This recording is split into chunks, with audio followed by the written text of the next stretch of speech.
All right. Well, I think most people know who I am. My name's Dwight Yoder, and I'm a partner at Gibble Cravel and Hess, and we've been partnering with Bethel AME with Reverend Bailey to present these seminars. Now, I think we're going on our fourth year. We started before COVID. We had in person, and we looked at the history of slavery and discrimination in this country to try and better understand our history so we could think about our present and our future. And Reverend Bailey has become a close friend of mine. I've learned a lot from him, and it's really been a fun partnership, a meaningful one.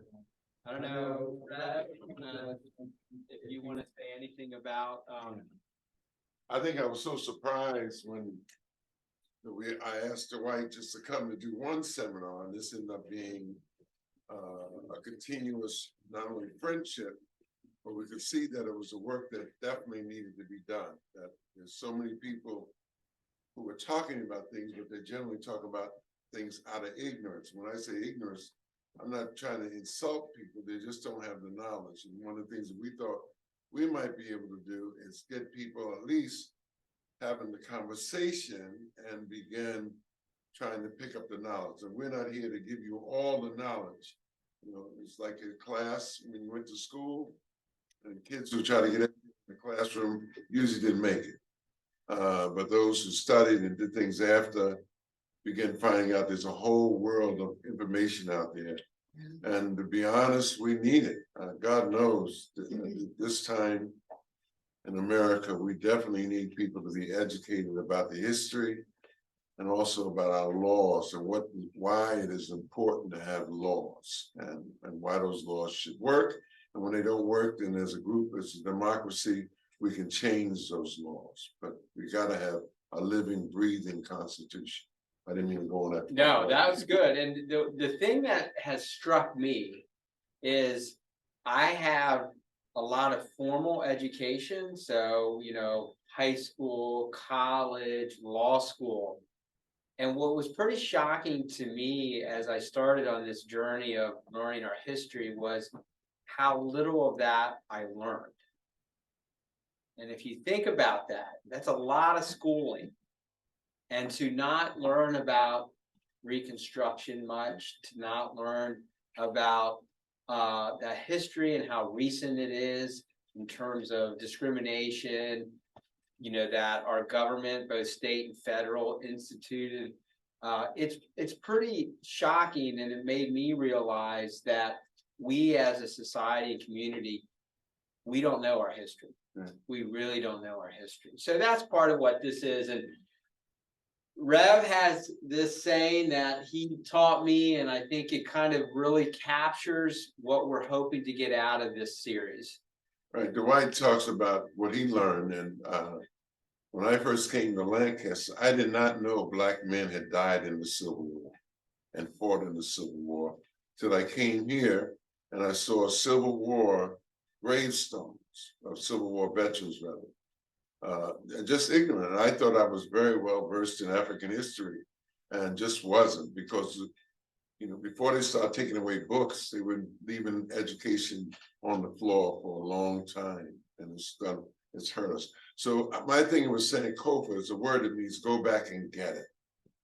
And that's what we're trying to do. Go back and get whatever it was that we had in the past that we can build on for our future. And it's very important. And I don't know why people don't want to go back and get stuff. They want to act like we just started, but we didn't. And so that's what we've tried to do here, is to go back and get it. All right?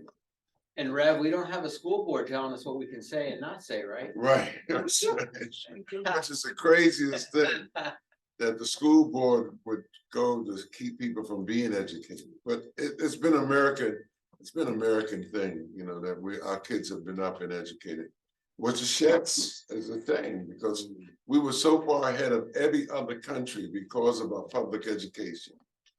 And now, because we don't want certain people to learn and others, we're failing and falling behind. So this is why you folk are here tonight. And hopefully, we'll say it again, you not only come yourself, but you bring somebody. We want to try to get this group going back. We had about 60, 70, 80 people, if not more, meeting in the beginning before COVID.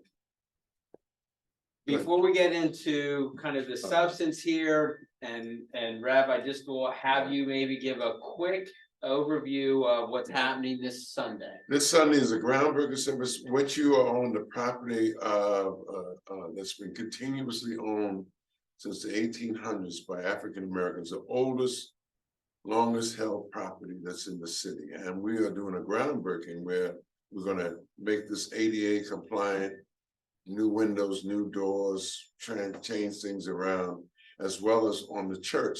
Not for me, because I'll be retiring in 2 years, but we want to leave a legacy. The people who took the time to build this place and work with this place, we think we ought to honor those folk. And so we're doing a groundbreaking on Sunday, a celebration where we're going to begin doing the elevator and the extension on the church. One of the things I have come to really appreciate about Bethel is the feet that they put to their faith. And today, Miss Kathleen was telling me it started with the food bank, right, this morning. And then they had teachers from School District of Lancaster in the community. They served them, I guess, a meal. Okay, And they contributed. They contributed. It's a joint. And now we're doing a seminar, and they run programs every day for the community. And NA is happening next door. Oh, okay. So I missed a few things, but my point is, this isn't a church that is open on Sundays only. This is a church that goes every day of the week. And I'm really excited to have had the opportunity to be involved with the capital campaign to try and raise some funds to do the capital investments so this beacon of hope in this area can continue to thrive and grow. So I would invite anyone who is interested and cares about our community to check out Bethel's web page and make a contribution and do what you can to support the great work that they do. All right, so tonight's topic is to understand the importance of state Supreme Courts. And maybe Mr. Meekum's the only one who knows who these folks are, but we are used to seeing our federal Supreme Court, right? You probably know some of those names, but there's also a Pennsylvania State Supreme Court, and those are the current justices on the Pennsylvania State Supreme Court. And in order to understand why state Supreme Courts are so important, we're going to start with talking about a concept called federalism. And the basic definition of federalism is that it is a system of government in which the same territory is controlled by two different forms of government. And that kind of makes you scratch your head to think, how does that work? Because you can already see all kinds of conflicts. You know, you only have one cook in the kitchen, right? You get two cooks in there, things go sideways. So we're going to talk about that, and we're going to talk about how we got to this system of federalism. System of federalism in this country involves state governments and a federal government that coexist. So we're going to go way back to the Revolutionary War and what happened after the Revolutionary War before we had a federal government. So you may not know this, but we had individual states that were kind of loosely cooperating with each other, but we didn't have a formal centralized federal government. So we're going to just watch this, and then I'll talk a little bit about it.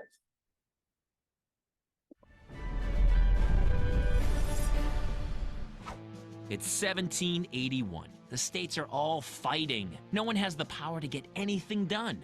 The Articles of Confederation turn out to be a blueprint for political disaster. So, what exactly were the Articles? Many of us vaguely remember them as America's original Constitution, the flawed prototype for our federal government, right?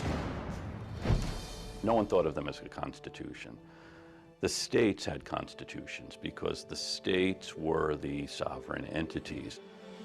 The Articles were explicitly designed to have a weak central government and very strong state governments. Under the Articles, the 13 original states aren't states as we know them today, but more like independent sovereign nations. There aren't 3 branches of government like we have today either. What little power there is wielded by the one and only branch, the Congress. The revolutionaries wanted to keep the Congress very limited in power for fear that it could become another British Parliament, and whatever power the states would give to it, it might turn that power against them. So they made sure that the real power of government remained on the state level. Instead of passing laws that the 13 states must obey, the most Congress can do is ask pretty please. The biggest disaster in this flawed system is the economy. 13 different paper currencies flood the country, fueling runaway inflation. Unregulated tariffs push prices sky high. And the central government is always broke, since it has no power to levy taxes. And so at every level, from Congress to the states, to the towns, to the individuals, people are strapped. And this is one of the reasons why that a new way of thinking about the form of government, the authority of government, and the way in which revenue should be raised becomes central to the questioning and the revisioning of the Articles of Confederation. But for those Americans desperate for food and jobs, a debate about fixing the government isn't enough. They want to take the whole thing down. In 1786, a former captain in the Revolutionary Army, Daniel Shays, leads a mass revolt against the government and attacks the Federal Armory in Massachusetts. It takes the battle-scarred Massachusetts militia to finally put down the rebellion. But a new wave of uprisings seems like a sure thing, unless Americans can come together and agree on how to run the country. So the first government said something has to be done. We either have to strengthen or replace the Articles of Confederation with something that is more workable and not as weak. Oh, all right. Well, we're going to get to what happens to replace the Articles of Confederation.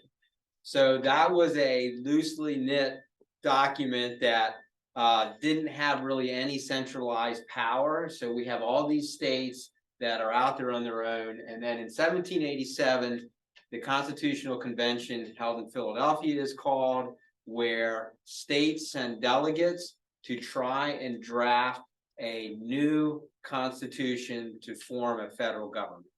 So where we're at now is we have separate states. They have their own constitutions, they have their own governments, they have their own money, and it's not working. And there's a fear that there's going to be an early rebellion, and the whole enterprise is going to collapse because people aren't able to make it in this new system. So there's the Constitutional Convention of 1787.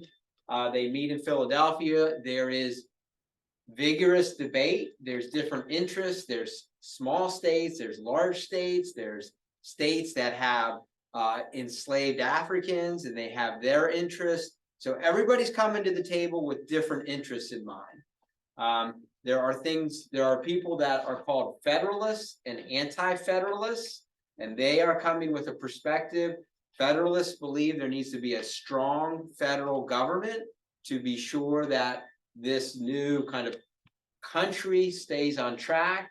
And the Anti-Federalists are very concerned that if you have centralized government, you're going to repeat what happened in Britain, where the crown controls everything, and all of a sudden now you're back to exactly what they fought the Revolutionary War against. So, and the sad thing, Dwight, is that people want to go back to a failed. With this, we've been there before. This is why you got to go back and get it, because there are people today who are talking about getting rid of the federal government and want to go to a strongman government. And we've been here. We've been here before, and we realized it failed. It failed in Europe. It failed here. So why would you go back into something that failed? Because you don't know. They don't have any idea of what they're asking for. So the states come together, and they send delegates. As you can see, these are the 13 states at the time. And at the end of this, and again, we could do a whole seminar on the Constitution Convention and the 3/5 Compromise and all of the deals that were made in order to form a federal constitution. We tend to have this view that our Constitution is somehow this holy grail that was given to us, and we were like, wow, this is the perfect union. It was all about compromises. It was all about protecting interests. It was all about deal making. And so a lot of what was built into the Constitution was because states demanded certain things in order to vote to ratify it. Understand the only way you can form a new federal government is if you get enough states to approve it. And so the only way for that to work is if you give enough and make enough deals in order for the states to say, okay, we will approve it. So we're not going to get into the details of that. The point is the federal Constitution was in fact ratified, and then there were 10 amendments that we've referred to as the Bill of Rights. And that was essentially the deal that was made between the Federalists and the Anti-Federalists. There were a number of states that were not going to ratify this new federal constitution unless the Bill of Rights, they could adopt the Bill of Rights. And so that was the deal that was made. So those 10 amendments were part of the eventual adoption of the Constitution. What does the federal Constitution do? It establishes the structure of the federal government. So, and I have a handy-dandy Constitution here, and if you open it up, it starts with Article 1, right? What is Article 1? That establishes Congress. Okay, Article 2 establishes the executive branch. Article 3 established the courts. So the Constitution, this thing here, it's not that big, basically sets the framework for the federal government. And it also then establishes the authority. Think about it. You had these states coming together. They're sovereign. They're independent. They're sovereign. And they are concerned about a really strong federal government that is going to now take charge, kind of like what they fought against Great Britain. So they're very weary of and leery of giving too much power to the federal government. So they basically say, this is what you can do, and everything that we don't put in this document is reserved for the states. Okay. And then it's the Bill of Rights. So in addition to setting up the structure and the authority of the federal government, it also, the Anti-Federalists said, hey, we want to be sure that we are very explicit what the federal government cannot do. And so that's where the Bill of Rights comes, which is the First Amendment, freedom of religion, freedom of speech. All of those things were guarantees that were put into the Constitution because the Anti-Federalists wanted to be sure there was no question that certain rights were protected against a strong federal government. Tulane? Yes. That's a question. Is the Constitution something like the 10 Commandments that it cannot be changed? Can it be changed, the Constitution? It can be changed, but Some of these articles? yes, and there have been amendments, and we'll talk a little bit about a few of those. After the Civil War, there's the Reconstruction. There's 3 amendments that are extremely important, but it's very difficult. It requires a number of states to ratify it. It has to first go through Congress. So it's 3 out of 4, believe it or not. that's right. So it's in today's politicized environment, the thought of an amendment to the Constitution at the federal level seems impossible. But it is possible. It's just practically it feels impossible.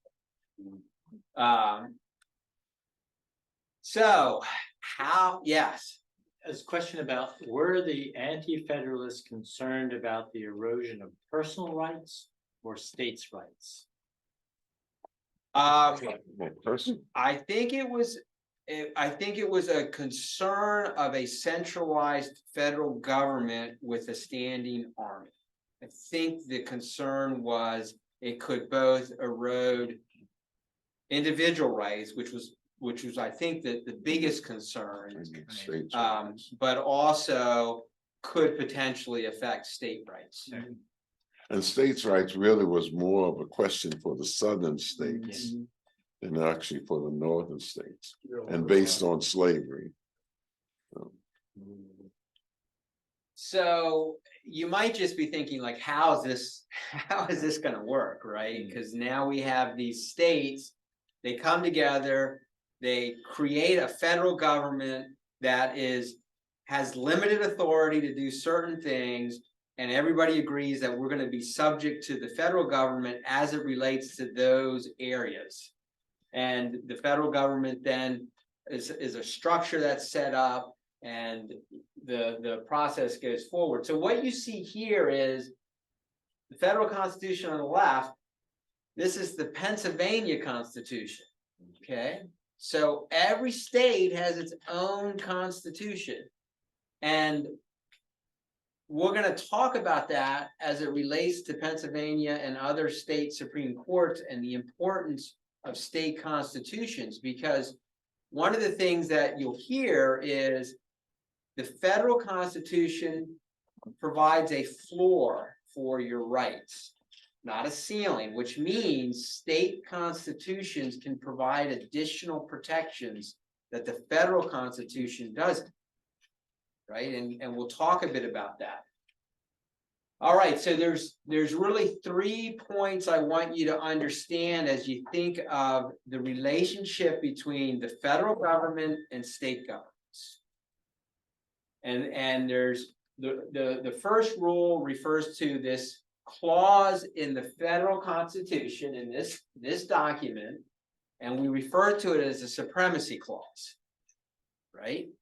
And it says, and I'm going to read the underlined portion, that the laws of the United States, which is the federal government, shall be the supreme law of the land, and the judges in every state shall be bound thereby, anything in the constitution or laws of any state to the contrary notwithstanding. So what that means is the states have given the federal government certain authority. And when the federal government exercises the authority that the states gave to the federal government, it is the supreme law of the land. So you can't say, I'm going to give you the power to do certain things, and then say, oh, I changed my mind, right? And I'm going to just do my own thing. So the supremacy clause is a really important doctrine in understanding the relationship. Because what it does is it says, if there's a dispute and the federal government has the authority, the federal government wins, okay? And the states have to follow the laws of the federal government. Rule number 2, this is like the reverse, right? This is the 10th Amendment. Remember this Bill of Rights? So this is the 10th Amendment. The powers not delegated to the United States by the Constitution, nor prohibited by it to the states, are reserved to the states respectively or to the people. So this is the exact opposite. This says, if we didn't give you the authority, if we gave you the authority, we have to live by your rules. If we didn't give it to you, we make the rules, right? So the states retained all the authority and power to govern their own areas unless they specifically gave it to the federal government. So you can see how this sets up all kinds of issues of what did the federal government get and what didn't they get, right? And you see that throughout our country's history, that there's court decisions saying, you know, the federal government doesn't have the authority to do this, or they do have the authority to do this. Why is that important? Well, if they don't have the authority, if it was never granted to them in the Constitution, they have no right to do it. And the states can then step in and do what they want. If the federal government has the authority, then what they decide supersedes what's decided at the state level. And rule number 3, I touched on this a little bit ago. State constitutions can grant citizens greater rights than the Bill of Rights. Okay? This is where it becomes really important to understand why state Supreme Courts are so important. I took one of the provisions of Pennsylvania's Constitution, which is called the Environmental Rights Amendment. And I'm going to read this because you will not see anything like this in the federal Constitution or Bill of Rights. The people have a right to clean air, pure water, and to the preservation of natural, scenic, historic, and aesthetic values of the environment. Pennsylvania's public natural resources are the common property of all the people, including generations yet to come. As trustee of these resources, the Commonwealth shall conserve and maintain them for the benefit of all the people. That is a right guaranteed in Pennsylvania's Constitution. You won't see anything like that in the federal Constitution. So rule number 3 is states can have constitutional rights that are greater or provide more protection than the federal Constitution. And you see this now with the overturning of Roe v. Wade. You're seeing all this action at the state level trying to change state constitutions. I thought you was gonna say about the weed.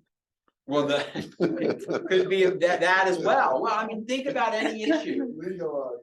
Think about any issue that you feel passionate about. If the state constitution is easier to amend, which many are, it's usually by a popular vote in Pennsylvania. It has to, I think, pass 2 sessions of the General Assembly and then it goes. But the idea is you can amend a state constitution to give you greater protections. The problem with that is when I drive to Maryland or I drive to another state, that protection doesn't come with me. But it can also work the other way too. We can deny some protections. Exactly. And that's what's happening today. Exactly. Well, and as you know from those who were in some of our other seminars, states were at the forefront of discriminating against African Americans after Reconstruction. So the Jim Crow era was all about state laws that placed burdens and discriminated against Black people, where they could go to school, where they could get health care, where they could be buried, every aspect of life, you know, where they would sit in a movie theater, that was all state law, right? So the states have a lot of power. So again, just to summarize, each state is going to have its own constitution. States have 3 branches of government, just like the federal government. So you have Congress, you have a governor, and you have courts. And each state has its own laws that apply to the residents of that state and folks that are coming into the state and visiting the state. And finally, state courts are the final authority on questions under state law and state constitutions. That's really important because there's no appeal to the United States Supreme Court regarding an issue under a state constitution. They have no business under a state constitution, not theirs to decide. But there are times they have to step in when the states are violating personal rights of people. The federal right, exactly. Rights. Yeah, so a great example of that is when a state attempts to passes a law that violates a right that is protected under the federal constitution. Now you have a federal issue. So now the federal courts can come in and say, wait a second, the federal constitution says you can't discriminate against somebody. There's equal protection under the law. So a federal judge can now step in. I mean, if you've been following this whole thing with the criminal indictments against our former president, Donald Trump, you see all of this jockeying that's going on between the state and federal courts, right? That's what this is all about. You know, federal courts have an interest in being sure that federal issues are addressed. State courts have an interest in being sure that state issues are addressed. And sometimes they get like this, they get all mixed up. So, you know, you run into federal court and say, hey, I think I should be in federal court because there's a federal issue here. And the judge has so far said, no, there's no federal issue. You're back in state court. But you can see now how it gets kind of confusing in terms of which court has jurisdiction to do what. So federal courts are established under the Constitution. They have what we call limited jurisdiction. You can't just go into federal court because I failed to pay a contractor for doing work at my house. Okay, that's a state issue, has no federal issue. I can't sue somebody or be sued in federal court. There's some exceptions to that if you're from a different state, but generally federal courts are limited to answering federal questions, which is either a federal law that was adopted or a federal constitutional issue or something that deals with the federal government, okay? And so they have limited jurisdiction, and the judges are appointed by the president with Senate confirmation. Everybody's probably familiar with that process. They're lifetime appointments. And right now, you know, the Supreme Court has 9 members and they are there for life. And then state courts are courts of what we call general jurisdiction.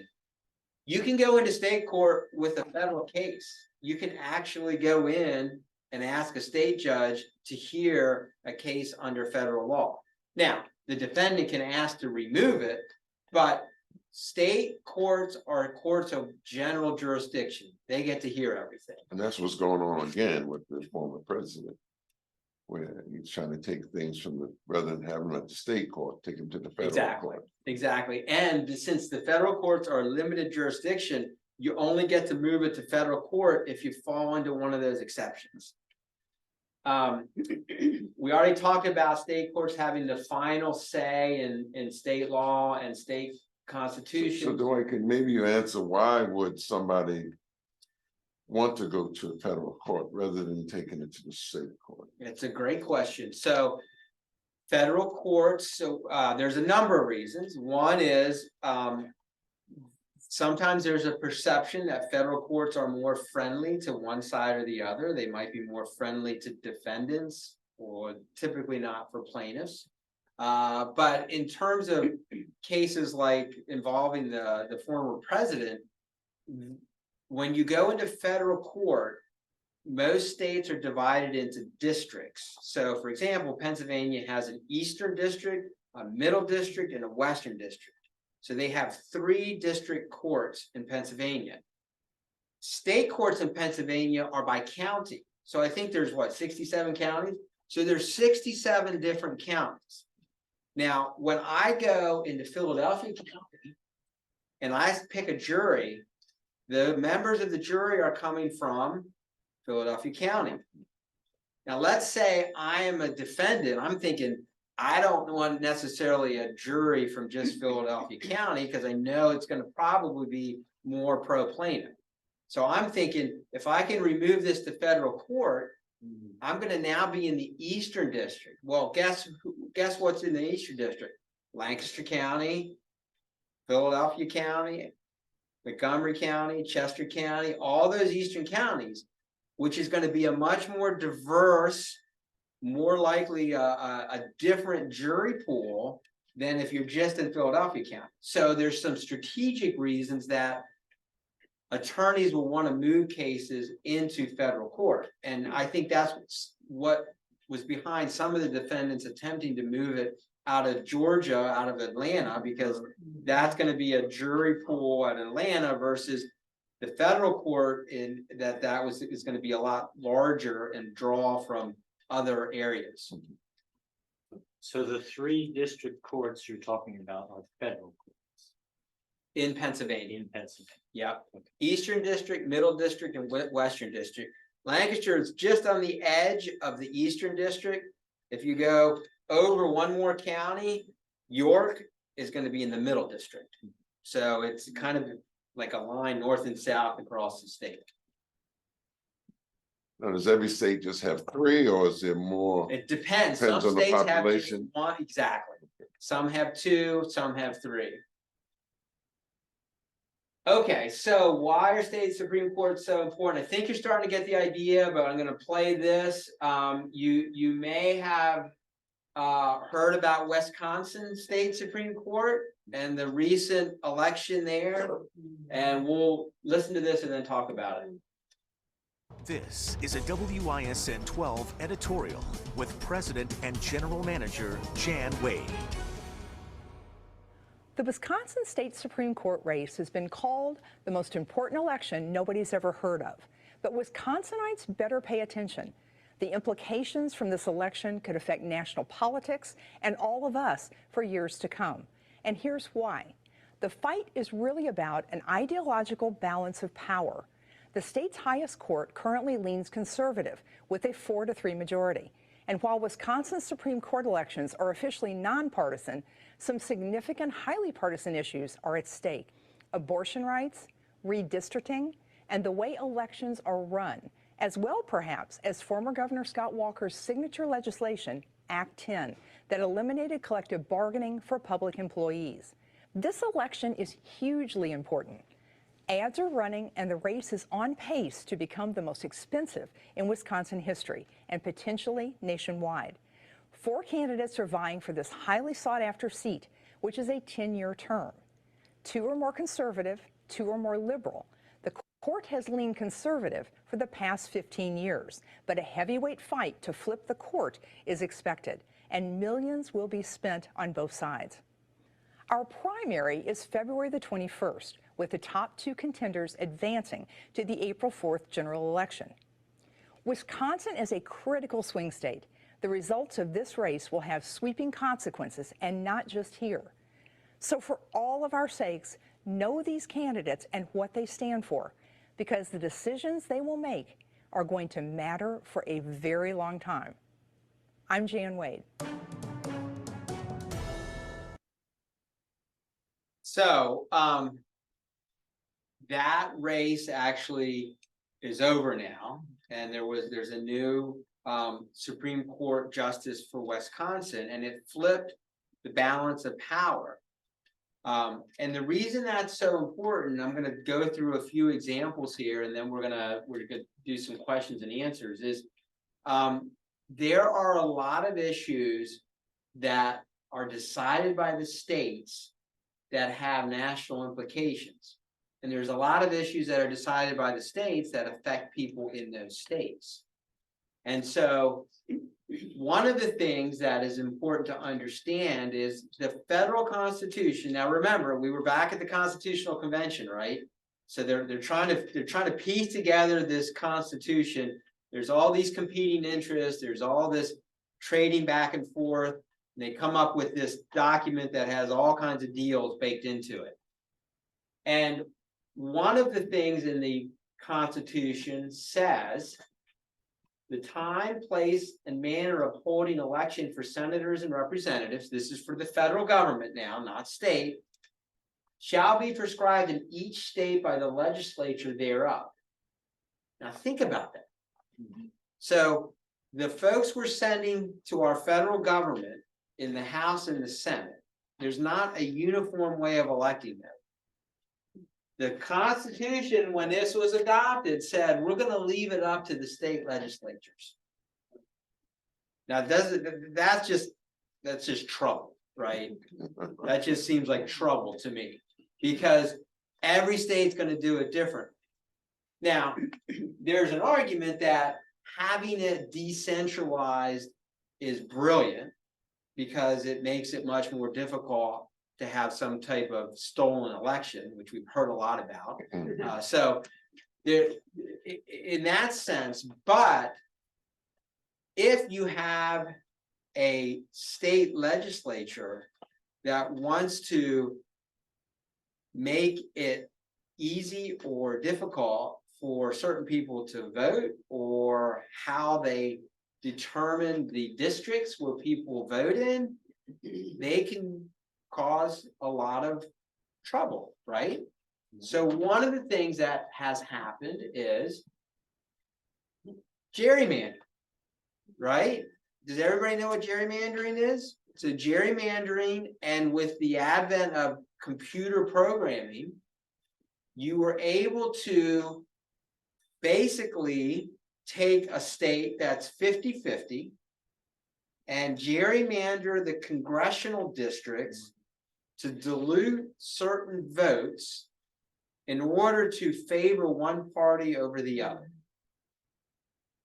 So if you controlled the state legislative body, you could draw maps for congressional districts to benefit your party.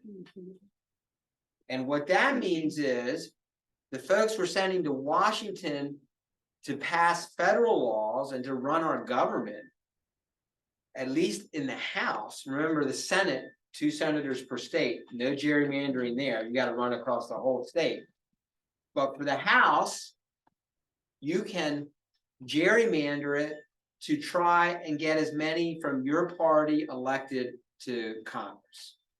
So in 2012, Democrats won 50.5% of the vote in Pennsylvania, but won only 5 of the 18 seats.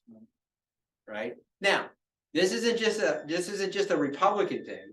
You look at Illinois, and the Democrats have done the exact same thing to Republicans, right? This is a problem. I mean, I think it's probably tilted more towards Republican states, but this is a problem that you see across the board, and it has really affected our national politics. Because what it does is you have a 50-50 state, but you're sending 13 from one party and 5 from the other party, right? So even one man, one vote wouldn't stop this. No, it's exactly right. I mean, look at this craziness. I mean, it's, you know, it's like the amoeba. Yeah, salamander. So here's where we get to the fun stuff, right? So there's a challenge that goes up to the federal United States Supreme Court saying gerrymandering violates the federal Constitution. Are you staying with me? Okay, so this violates the federal law. So the United States Constitution addresses it. They say, nope, this does not violate the federal Constitution. This is up to the states to decide. This is a political decision. There's no federal constitutional issue. We could debate that till it gets even darker out, but the point is the Supreme Court has spoken that they're not going to deal with it. It's up to the states. So a challenge is brought in Pennsylvania that the state, that in state courts, remember now we're in state court, that the gerrymandered districts that you just saw for the federal House seats violate the Pennsylvania state constitution, right? So the Pennsylvania state constitution has this about it in elections. Who decides this issue? Come on, somebody. Yes, the Pennsylvania Supreme Court, because it's the state constitution. The United States Supreme Court doesn't get to decide this. Guess what the makeup of the Pennsylvania Supreme Court is now? 4-3 Democratic, or at least at this time. It was 5-2. No. Or was it 5-2 then? Maybe it's 4-3 now, because there was a change, I think. So League of Women Voters of PA versus Commonwealth of Pennsylvania. I love this quote. This is like one of my favorite quotes. And it ties everything together. So this is, now just understand the context. This is the Pennsylvania State Supreme Court addressing the issue of gerrymandering and whether it violates the state constitution. While federal courts have to date been unable to settle on a workable standard by which to assess such claims of gerrymandering under the federal constitution, We find no such barriers under our great Pennsylvania charter. The people of this Commonwealth should never lose sight of the fact that in its protection of essential rights, our founding document is the ancestor, not the offspring of the federal Constitution. I mean, that's just like poking, it's a poking in the eye, right? We conclude that in the matter, it provides a constitutional standard and remedy, even if the federal charter does not. Specifically, we hold that the 2011 plan violates Article 1, Section 5 of the Pennsylvania Constitution. And the nice thing, this was brought by the Women League of Voters. I think a lot of times people don't understand that when one group loses the vote, there's a whole lot of other groups that Exactly. lose the vote, and people aren't seeing that. That's exactly right. And I think part of what I wish we could get to would be elections that are representative of the people. You know, the gerrymandering distorts our democracy, and that has ripple effects downstream. So, but I love this quote because it basically says, hey, the Pennsylvania Constitution was there before the federal Constitution. We've been around a bit longer. Don't act like somehow we got to defer to the federal government. So this is what the revised congressional districts look like. And in 2018, after this result came down, Democrats won 9 seats and Republicans won 9 seats. Figure that, it's a 50-50 state, right? And the representation is going to be different. The candidates that run are going to be different because now they are in districts that aren't gerrymandered in a way that distorts the process. And then they start doing things which is good for the people, Exactly. not good for the people who are paying for them. That's exactly right.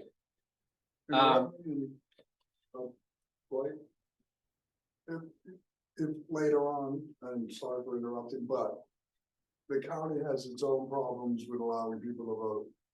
I wonder how that would go into this mix again. Well, so remember, state law controls how states run elections, even federal elections. That's why it's so disjointed and confusing. So states control federal elections in their states. Now, one thing before we get to the abortion issue, one thing I'm going to just tell you about the gerrymandering. Well, could I do one more thing? The county runs the election. That's right. Under state law, they Right, delegated to the counties. However, if you've noticed, different counties do different things regarding the signatures on the front envelope, between having drop boxes or not. So that's indicative of who is running this county. But that's only because the state allows that. Oh, I understand that, but I wanted to focus on that Yeah. to see maybe we could do some about that. Yeah. Elections have consequences is my point. Right. And I thank you. Yeah. So here's an interesting twist. So we just talked about gerrymandering and whether state Supreme Courts can use state constitutions to affect gerrymandering, which Pennsylvania did. So Republicans went to the United States Supreme Court and they challenged that. And they said, you know what? The federal Constitution says state legislators get to decide, not state Supreme Courts. And they said, if we read this literally, the only state body are the legislatures. And the reason they wanted that was because Republicans controlled the General Assembly, Democrats controlled the state Supreme Court. So if the United States Supreme Court said under the federal Constitution, only the General Assembly gets to decide, it totally cuts out the state Supreme Court. And there was serious concern because state Supreme Courts are a check on state legislative bodies. And the Supreme Court, 2 justices went for it and the rest said no. So Clarence they did Thomas say, was one that went for it. yeah, and Alito. But they did say there may be cases where state Supreme Courts overstep their bounds. I'm not sure the wording they used, but they left the door just a little bit open. So that's again, that's a little bit off track, but the point I'm trying to make is there's a state constitution and a state Supreme Court that interprets that constitution, and they can provide additional protection and rights that are unrelated to the federal constitution. Okay, so everybody knows Roe v. Wade was reversed. Just a little bit of background on Roe. So after Reconstruction, there were 3 amendments adopted: 13th, 14th, and 15th. The 14th Amendment essentially said, and this was to the United States Constitution, the 14th Amendment had lots packed into it. But one of the things it said is the Bill of Rights that protects individuals from the federal government violating certain rights, those protections now also apply against the states violating those rights. So the 14th Amendment applied all those protections, not just against the federal government, but also against the states, okay? So fast forward into the early 70s. The states are all over the board. Some states have state laws that prohibit contraception. Some states have state laws that prohibit abortion. Some states allow it, right? So the question is there a right to privacy under the federal constitution, right? So where does this go? Where does that challenge go? It's a little test. Does it go to the state or the federal Supreme Court? We have a state law that says you cannot have an abortion, and somebody challenges it under the federal constitution. Where does that go? I would expect the US Supreme Court. Yeah, because it's under the federal constitution. So I'm saying this document, the Bill of Rights, basically has certain protections against the state telling me that I cannot terminate my pregnancy, right? But you know, my problem with this is that people don't generally talk about the law. They usually talk about whether they're conservative or liberal, which in my mind shouldn't make any difference. If you're talking about justice, it should be about justice, what is right and fair in a democracy. It may not work somewhere else, but in a democracy. And I think people get that all. Well, I totally agree with that. I think people tend to see things through a partisan prism and not be able to understand the legal framework. So the question of privacy is, do you want the government telling you what to do, right? And there might be, there's good arguments. I mean, I understand both arguments on the pro-choice and pro-life. Like, I'm not here to get into that debate.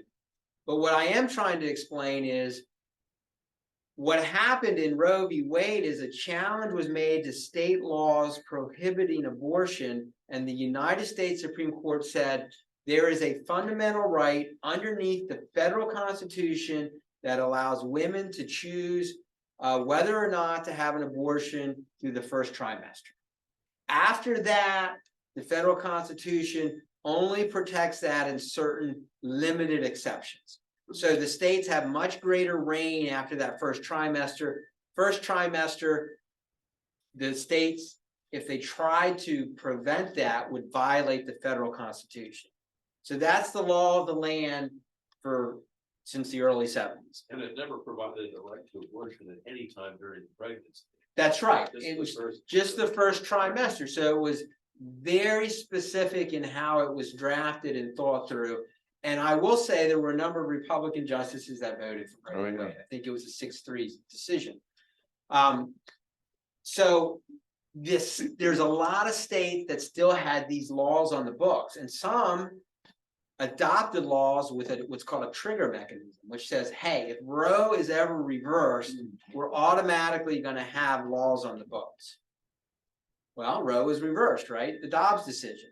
So the Dobbs decision said Roe was incorrectly decided, that there is no right under the federal constitution to an abortion or pro-choice, however you want to frame it, and it's up to the states. Up to the states. So this is bringing us right back to the whole discussion tonight, right? So now the states decide. Well, it's not only doing it for that, it's doing it also for voting rights. Well, anything under the 14th Amendment, exactly, the current Supreme Court tends to favor states' rights over federal rights, and they're very more narrow focused on that. And so they tend to, I mean, you look at what they did to the voting rights laws, you know, they essentially gutted those and allow states now much greater latitude to, in my opinion, pass voter suppression laws. So this is why state Supreme Courts are becoming even more important. They've always been important, but they kind of flew under the radar screen, right? Now they're critical. So you probably heard about Ohio, but I'm going to play this and then I'll explain it.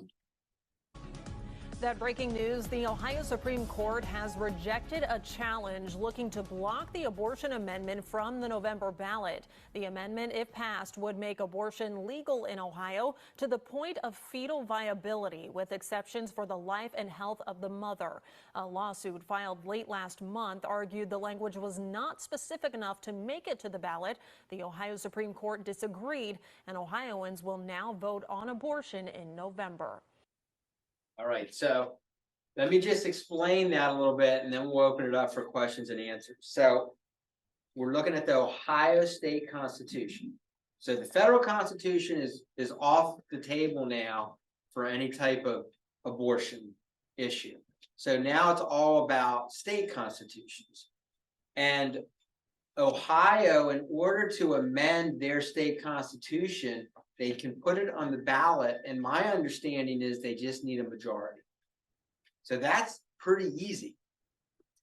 So the process is now moving forward that they put this on the ballot for this November to vote whether the Ohioans will amend their state constitution to provide protection for abortion in Ohio.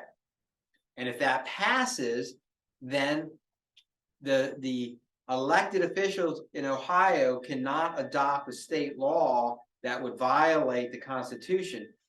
The Constitution of a state always preempts state laws. It's like the founding document. So if you amend it and you provide that protection, then any state law that would try and take that away would be unconstitutional under the state constitution.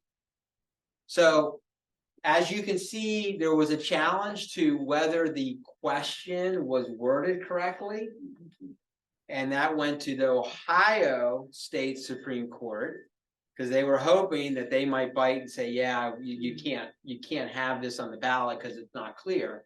But they said, "No, it can go forward." Who brought that challenge?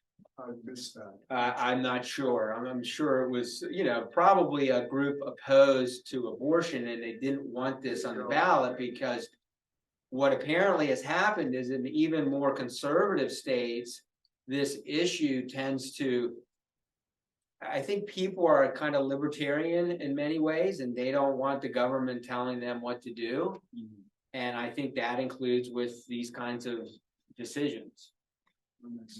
So let me stop there and see, we kind of plowed through a lot of ground.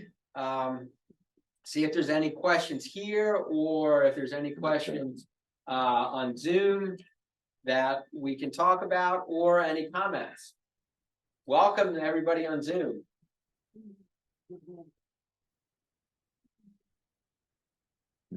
Is there, yeah. Is there Supreme Court, federal Supreme Court judges are chosen by the president and ratified by Congress. By Senate. The Senate, sorry. What about states? Is there variance? In Yes. terms of how they... Yeah, that's a good question. So in Pennsylvania, state court judges, including Supreme Court judges, are elected. So I mean, again, that was part of the point of the seminar. You need to understand and focus on state races. We spend so much time, who's going to be president, who's going to be senator, who's going to be our congressperson. That's important stuff, but think about it. State court judges particularly state Supreme Court judges, have an enormous amount of power on what happens in Pennsylvania. And they've already made decisions. I'll just give you an example, the Environmental Rights Amendment. The one that I showed you about protecting clean air and water, that had been on the books since the early 70s. And the Supreme Court basically ignored it. Just ignored it. And they said, well, you know, if you follow all the state regulations, then you're complying with this constitutional provision. Well, the current Supreme Court said no.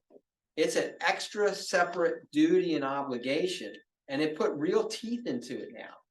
And so now there's all kinds of litigation over whether, you know, you have, you know, you're protecting the environment, you're complying with that state constitutional provision. So it makes a big difference. Anybody out on Zoom with any questions?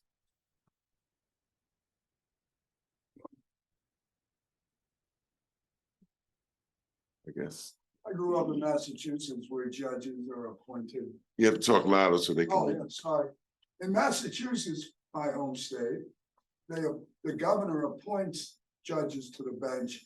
They need to then be ratified by the Massachusetts Senate. The other point, I just sort of figure here in Pennsylvania, there's at least $8 million being spent on this Supreme, or all the judges races. Oh, it doesn't surprise me. I'm Yeah, sure it's big gonna money. double, yeah. Well, people have figured it out. Yeah, oh, yeah. Mel, I don't know, do you unmute them or do they have to themselves? Raise their hands. Okay. But I All right. haven't had it. Okay, good. Come on, don't be shy. Let's see. Mike Olmsted asks, where do we get a copy of our state's constitution? Go onto Google and put whatever state you want in with the Constitution and it should come right up. So it's readily available for every state. Other questions? I have a question on the Roe versus Wade. How many judges did it take to, you know, to change that? It's 5-4 decision. So there's I 9. think it would have to be the whole body. No, the way it works is, as long as there's a majority, they can reverse a prior decision. Which makes it so scary as an African American. Yeah. If you can change those laws, what are the laws can you change that have been law for years and on the books? No question about it. Yeah, I it's mean, very I think scary. so, and there were a number of decisions in the Dobbs. There was a number of written decisions by different justices, and there was at least one concurring opinion that called into question a lot of other rights that have been assumed to be part of the federal Constitution.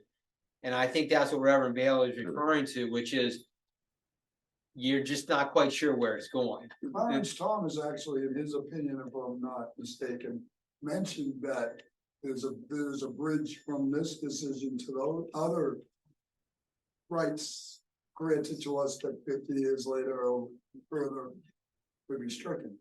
But I think the sad thing is that people don't mind taking away somebody else's rights. And they think that it's not going to come back and bite them in the butt and end up taking their rights. So men, you may not care about black folk voting, but there was a day when women couldn't vote. Yeah, And I it guess wasn't people that forget long that. ago. Yeah, wasn't that right? 1919. So Yeah, people exactly. forget. Yeah, they forget very easy. Bottom line is, the system has to be changed, not just the people sitting in the government. Well, I think it's a good system. It's just that people have to trust the system. The Right. democracy, the democratic system we have is a very good system. The checks and balances. The problem is people are coming in with their own personal thoughts, their own religious beliefs, and trying to put it on everybody else. If you think it's a democracy, then you have to be willing to allow people to live according to what their lights are, as long as they're not endangering other people. But I guess I'll put a point on it. You could jury rig some of this, so, for example, when they struck down a 50-year-old decision with Dobbs, could we have something in the Constitution that says it's gonna take more than Was it 6-3? It was 5-4. To the lady's point, it should be a unanimous decision to go back on a decision that had been precedent. Does But that if make you sense? notice, it was the Voting Rights Act that they threw out first. Yeah. And that's, go they to keep on, Mississippi. they keep on chewing up a little piece, and next thing we'll be right back in the 1800s. And I'm not going back. Nor should anyone. Mel, is there a question? Yeah, we have a question, another question from Mike. Says by 2040, Caucasians will be a minority. Do we think a more biblical mindset or worldview could appear in the states and nation? What was that? Could you say that again, please?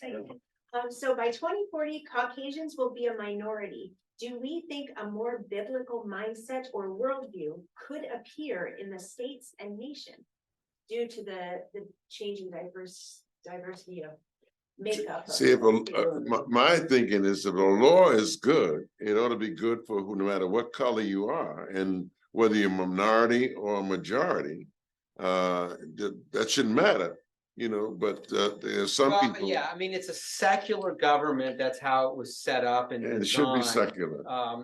You know, you can ask Christians across the board, and they'll probably give you as many different opinions on things as lawyers. So, I mean, you know. But when I was a child, they told me love America or leave it. So I'm saying to folks, if you don't like the way America's going, leave it. Yeah. Well, I mean, I think at the end of the day, there's been so many folks in this country that have felt left behind that they hear this but don't feel like it makes any difference. So they don't vote, they don't get engaged, they're just tired. And I can understand that. And I think that's the danger we face, because when you don't get out to vote and you don't elect folks that share your beliefs and values, you are going to have a government that doesn't reflect you.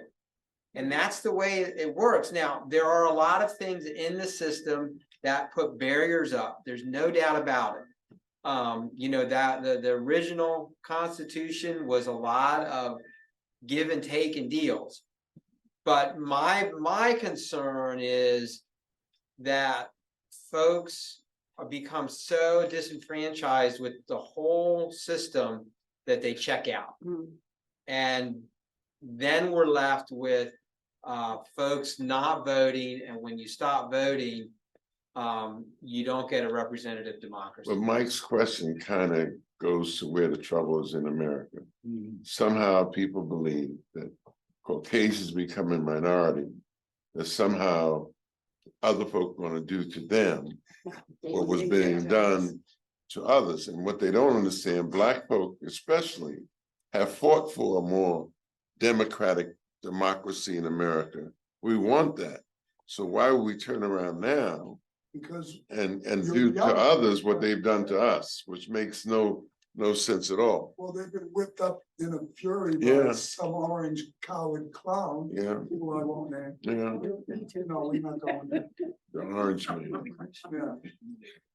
Yeah. So there's a question here, a couple questions. I agree with that statement. However, I want to try to do something now. I vote, but I want to do more. Where do I start aside from political campaigns? Getting to know other communities and starting to learn other people that you're living with, and not allow folk to tell us, I'm an American and you're an American, and we ought to treat one another as people who live in the same country. We're not foreigners to one another, even if we only been here for a few years. And one of the ways we can change these things is doing what you're doing. You know, let's stop trying to do everything in one side of the community with this fear that we have of other communities that are working for other people who really want us to be afraid of one another. The guy in the trailer park is worse off than a guy in a so-called ghetto, but nobody talks about that. They pin us all together when we don't realize who's the real villain. So we need to learn one another and move one another community. Yeah. Well, and that question has come up a lot, and it is a hard question to answer because I know folks feel frustrated. They want to do something. one of the things that I think I've learned is that you try and make a difference in the space you're in, whether it's your family, your work setting. I often want to think big picture, how can I change the system? How can I do this? And that can be daunting and overwhelming. But do I have an opportunity in a discussion with a friend to bring something up? Do I have a way to reach out of my comfort zone and maybe try and find a way to make a difference? I mean, so again, I don't think there's an easy answer to that question, and I think it's an excellent question.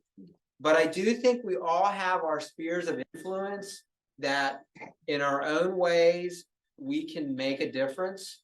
And whether that's talking about issues of, the history of slavery discrimination, whether it's inviting them to attend a seminar, whether it's, doing something more politically related, I think you have to find your way, but I think asking the question is the first step. So I'm glad that question came up. But one of the things we did today, we had about 150 to 200 teachers come into the community and have a cookout with them, because most of them drive in and drive out, so they never get to know the community.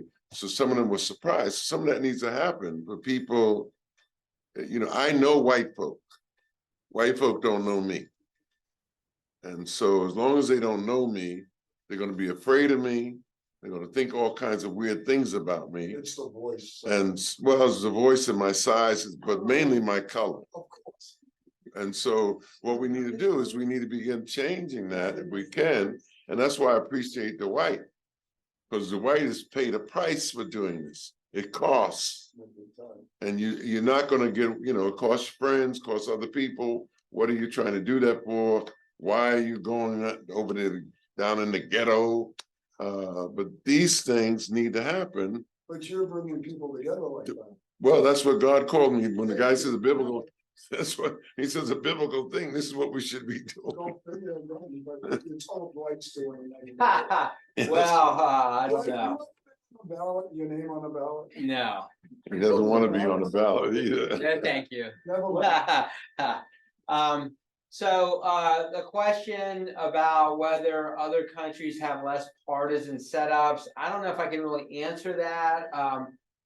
It does feel like the US is set up in a way that has been increasingly polarized. I mean, it's always been this way, but it does feel like we're reaching a new level. But I will say this, when you go back and look at our history, there's just been a lot of bad stuff politically. I mean, I was learning about World War II and how there was a huge movement of pro-Nazi propaganda throughout the entire country. There was elected officials that were for Germany. Charles Lindbergh. There's just a lot of stuff. So we feel like it's really bad now, and it is bad. And I wish we could find ways to come together. But I think it's always been kind of bad. So, I think we don't know our history, and that's part of what we're trying to do here. And particularly as it relates to our history of slavery and discrimination, and understanding that, because those threads are woven into our fabric, and they affect exactly what cloth that we have around our shoulders right now. And if you don't understand what you're wearing, it's really hard to take it off maybe when you need to. So not sure that's the right metaphor. No, but it's true. And the only thing, they use it for different people, so yeah, it doesn't matter. The same cloth will fit some other group, and it's always a different group that somebody's upset with. But I'm a firm believer that most people, that when they understand our history, will be able to better process what's happening today. Some people, they might not, it might not make a difference, but that's what we're trying to do here. So all right, well, I think we'll take one more question here. So one is, the one way the Lord judged our nation was to give them lousy leaders who need to pray for revival, hearts and minds to follow a just course of life for all. You know, I do think that there is, I wish there was a way that people could just be reasonable. Yeah. I mean, I do think there's a lot of common ground out there. Sure. But unfortunately, you know, between gerrymandered districts, between some of the vitriol that's been pushed out there that was always under the surface, but nobody really felt comfortable saying it. I'm just shocked at what people now are like saying just out in the open, like it's fine. And But you also know, and this brother asked about the church is a big part of the problem. And that's, and you know, you can change all the laws you want, but until the church owns up to what we've done wrong and how we've taught wrong and how we've separated people. And I'm not trying to preach, but Revelation 7:9 says, John saw a number that no man could count. In America, we're the only place that can have congregations that are made up of every nation, every tribe. But because we're so segregated and the churches don't believe what they teach, Well, being raised a Catholic. because they don't believe what they teach. So you can't expect other just let the folk, Reverend talk. so you can't expect other folk to do stuff when the church isn't doing what they say the Lord has called them to do. And that is to love your neighbor as yourself, to love yourself and to love God. And if you don't do that, you can't sit around and talk about other people. The church does not have the answer, believe me. This is a question. Yeah. Sorry. Yeah, that's Here's good. the question. If judges are elected, and this is, you know, local magistrates, et cetera, one of the problems I have in voting in those is I have no idea what are the bars that I should be judging them on. In other words, someone, if as a politician, they have a point of view which they are pushing, and I can either agree with it or not. With a judge is someone who has to look at the law and decide how close they can fly to it. And that person might be a Republican or a Democrat. Yes. So how do you make a decision? Yeah, I mean, that's a great question. I mean, you know, as a lawyer, I look to judges to be fair and impartial and to apply the law as written. And, you know, that's kind of what we live by, right? That's the rule of law. That's how it works. But obviously there's very different perspectives on what that means. But I would say you want to see what they've done before they being ran for the office. You know, I don't vote for anybody who all of a sudden tells me they want to be on the school board and I haven't seen them at a school board meeting, haven't seen them. What am I voting for? So you want to see what the person has done before they go for this office. That will tell you a lot of what they're going to do How much, when they get in the office. how much is it our responsibility to do that research? How much is it the candidate and of course the county in this case to offer information readily available? Well, my opinion is we have good county judges. I don't feel they're overly political. I think when you get to the state level judges, that they become much more political. Now, I mean, in Lancaster County, I think there's only been maybe one or two judges that haven't been Republicans, but I haven't felt like the quality of judges I think are good. But how much is our responsibility to do the work before we vote as opposed? Oh, I think a lot of it's our responsibility. I think you have to do what you can to try and find out information because there's usually two choices and you're going to be able to pretty quickly get a sense of what they value, how they approach things, what their life history is. All of those things I think will help inform you. And to the gentleman's point, well, first, yeah, that's a lot of research if you're trying to check in a magistrate, ministerial judge, justice. And to Reverend's point, yeah, I wouldn't vote for somebody on a ballot that I never heard of. And that's my fault because I should have done the research. So, yeah. That's where I'm at. All right. Well, I think we're gonna wrap it up. Yeah, very good. Yeah. And I think you want to just say thank you to all of you folks who've been here tonight and those online. And we're praying that, you know, you get others involved and that we will have more than just three of us do most of the talking. And that other folks will just chime in. We're not a structured group. We wish everybody would be involved in somehow, especially those who are online. So I'm asking you if you can bring somebody with you. How many of you thought this was a good night? Yeah, very good. So you think it's good enough to bring somebody with you next time? I didn't get any applause on that one, all right? So thank you, I really appreciate it. Thank Dwight, did an excellent job. Well, thanks, Rob.